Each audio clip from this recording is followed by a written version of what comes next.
Musuh adalah sebuah kata yang sering kali memicu respons emosional yang kuat, marah, frustrasi atau keinginan untuk membalas dendam. Namun bagaimana jika kita bisa melampaui semua emosi tersebut? Bagaimana jika kita bisa menghancurkan musuh kita, bukan dengan amarah atau pertarungan fisik, tetapi dengan cara yang jauh lebih efektif, berkelas dan abadi? Bagaimana jika kita bisa mengubah konflik menjadi kesempatan untuk berkembang, bukan hanya bagi diri kita sendiri, tetapi juga bagi mereka yang kita anggap sebagai lawan?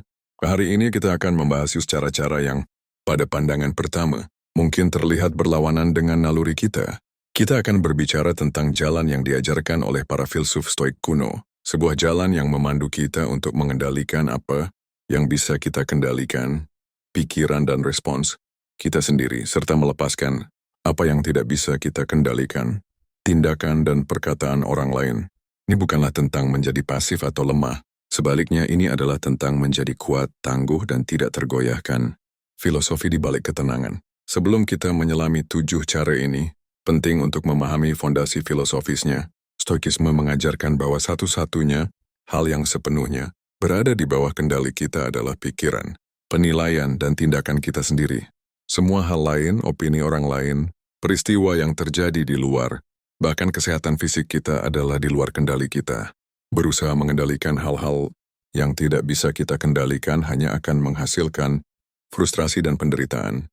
Bayangkan seseorang yang berbicara buruk tentang Anda di belakang. Reaksi naluriahnya mungkin adalah marah, membalas, atau mencoba membenarkan diri.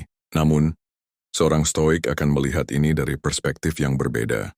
Mereka akan bertanya, apakah saya bisa mengendalikan apa yang orang lain katakan? Tidak.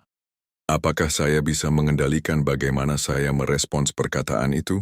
Ya, dengan berfokus pada apa yang bisa mereka kendalikan, mereka mengambil kembali kekuatan mereka dari tangan orang lain. Ini bukanlah konsep yang baru. Jauh sebelum era modern, para filsuf seperti Marcus Aurelius, Seneca, dan Epictetus telah mempraktikkan dan mengajarkan prinsip-prinsip ini. Mereka memahami bahwa musuh terbesar kita bukanlah orang di luar sana, melainkan ego dan emosi tak terkendali di dalam diri kita sendiri. Dengan menaklukkan musuh batin ini, kita menjadi tak terkalahkan di hadapan tantangan eksternal. 1. Kuasai diri bukan membalas dendam. Cara pertama untuk menghancurkan musuh dengan berkelas adalah dengan menguasai diri kita sendiri, bukan dengan membalas dendam. Balas dendam seringkali terlihat manis, namun rasanya hanyalah sementara. Jauh di lubuk hati, kita tahu bahwa itu tidak membawa kedamaian jangka panjang. Bahkan, balas dendam justru mengikat kita lebih erat pada orang yang kita anggap sebagai musuh. Setiap kali kita memikirkan cara untuk membalas, kita memberikan mereka ruang di kepala kita, membuat mereka terus-menerus memengaruhi suasana hati dan keputusan kita. Seorang stoik akan melihat tindakan membalas dendam sebagai sebuah kelemahan, sebuah bukti bahwa kita masih dikendalikan oleh emosi eksternal. Sebaliknya, kekuatan sejati terletak pada kemampuan untuk menahan diri, mengambil napas dalam-dalam, dan menolak untuk terhanyut oleh dorongan emosional. Ini adalah bentuk kemenangan yang paling murni, ketika seseorang melemparkan kebencian kepada kita, dan kita merespons dengan ketenangan. Kita tidak hanya menunjukkan kekuatan karakter, tetapi juga mencabut kekuatan mereka untuk menyakiti kita. Kita menolak untuk berpartisipasi dalam pertempuran yang mereka coba picu. 2. Jadikan kesuksesan sebagai balasan. Langkah kedua adalah menjadikan kesuksesan Anda sebagai balasan terbaik. Kita hidup di dunia di mana banyak orang mengukur nilai diri. Mereka berdasarkan perbandingan dengan orang lain. Ketika seseorang menyerang kita, seringkali itu berasal dari rasa ketidakamanan atau iri hati mereka sendiri. Mereka mungkin merasa terancam oleh potensi atau pencapaian kita. Cara paling efektif untuk menanggapi hal ini bukanlah dengan kata-kata atau pertarungan. Sebaliknya, fokuslah pada membangun kehidupan terbaik Anda sendiri. Arahkan semua energi yang Anda rasakan untuk marah atau frustrasi ke dalam pekerjaan, hobi, dan tujuan pribadi Anda. Jadikan ini sebagai bahan bakar untuk menjadi versi terbaik dari diri Anda. Ketika Anda mencapai kesuksesan, bukan untuk pamer atau membalas dendam, tetapi untuk kepuasan dan pertumbuhan pribadi Anda sendiri. Itu secara otomatis merusak narasi negatif yang mungkin diciptakan oleh orang lain. Kesuksesan sejati berbicara lebih keras daripada ribuan kata. Ia menunjukkan bahwa Anda terlalu sibuk membangun hal-hal besar untuk peduli dengan hal-hal kecil. Ia menunjukkan bahwa Anda tidak terganggu oleh kebisingan yang diciptakan oleh orang lain. Ini bukan hanya menghancurkan musuh Anda, tetapi juga membangun benteng yang tidak bisa ditembus di sekitar diri Anda sendiri. 3. Tumbuhkan empati dan pemahaman. Langkah ketiga mungkin terdengar kontradiktif, tetapi itu adalah salah satu yang paling kuat. Tumbuhkan empati dan pemahaman terhadap musuh Anda. Ini tidak berarti Anda harus memaafkan atau menyetujui tindakan mereka. Ini berarti Anda harus mencoba memahami mengapa mereka bertindak seperti itu. Seorang stoik melihat bahwa setiap orang bertindak berdasarkan apa yang mereka yakini sebagai baik pada saat itu. Seringkali perilaku negatif berasal dari penderitaan, rasa sakit atau ketidaktahuan. Orang yang jahat atau kejam seringkali adalah orang yang menderita di dalam diri mereka sendiri. Dengan memahami akar penyebab perilaku mereka, kita dapat melepaskan diri dari kemarahan pribadi dan melihatnya dari sudut pandang yang lebih luas. Marcus Aurelius pernah menulis, ketika Anda bangun di pagi hari, katakan pada diri Anda, saya akan bertemu dengan orang-orang yang usil, tidak tahu berterima kasih, sombong, tidak jujur, cemburu, dan tidak ramah. Mereka seperti itu karena mereka tidak tahu apa yang baik dan apa yang buruk. Dengan pandangan ini, kita tidak lagi melihat musuh sebagai monster, tetapi sebagai manusia yang cacat dan tersesat. Pemahaman ini menghilangkan kekuatan emosional dari kebencian dan menggantinya dengan semacam belas kasihan yang dingin, yang memungkinkan kita untuk bergerak maju tanpa beban emosional. 4. Hindari konflik tidak perlu. Langkah keempat adalah menghindari konflik yang tidak perlu. Kebanyakan orang merasa bahwa mereka harus memenangkan setiap pertarungan. Namun seringkali, satu-satunya cara untuk menang adalah dengan tidak bertarung sama sekali. Ini adalah konsep yang disebut strategi mundur dalam stoikisme. Bayangkan seseorang yang sengaja memancing pertengkaran. Mereka mungkin menggunakan kata-kata yang memprovokasi atau tindakan yang membuat Anda marah.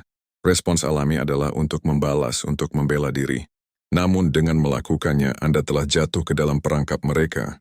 Anda memberi mereka apa yang mereka inginkan, perhatian dan energi Anda. Seorang stoik akan memilih untuk mundur secara mental dan emosional.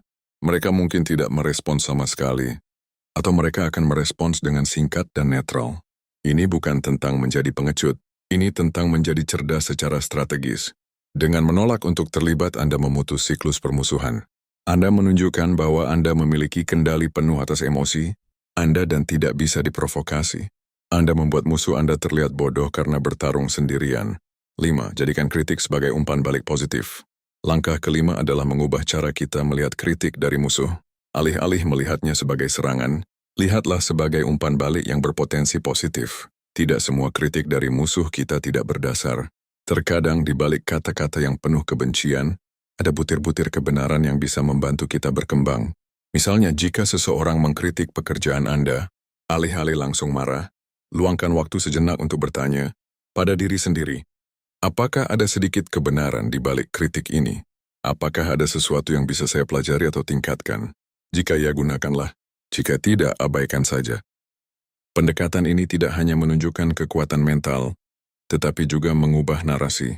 Alih-alih membiarkan musuh Anda mengendalikan Anda dengan kata-kata mereka, Anda mengambil kendali penuh dan mengubah senjata mereka melawan mereka.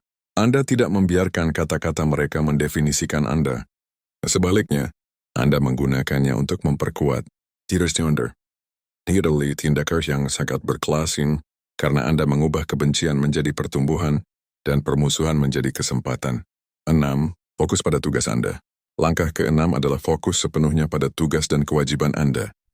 Epictetus, salah satu filsuf stoik terbesar, mengajarkan bahwa kebahagiaan sejati tidak ditemukan dalam membalas dendam atau memenangkan argumen, tetapi dalam melaksanakan tugas kita dengan sebaik-baiknya. Daripada menghabiskan waktu dan energi untuk memikirkan cara membalas dendam pada seseorang, alihkan semua perhatian Anda pada pekerjaan keluarga dan kewajiban pribadi Anda. Jadikan diri Anda begitu sibuk dengan hal-hal yang benar-benar penting, sehingga Anda tidak punya waktu atau energi untuk hal-hal yang tidak penting, termasuk musuh Anda. Ini adalah bentuk kemenangan yang paling dalam. Ketika Anda menjadi sangat baik dalam apa yang Anda lakukan, ketika Anda membangun kehidupan yang bermakna, Anda secara alami menjauh dari hal-hal yang sepele. Permusuhan dan pertengkaran menjadi tidak relevan. Anda tidak perlu membuktikan apapun kepada siapapun, karena hasil pekerjaan dan karakter Anda sudah berbicara untuk dirinya sendiri.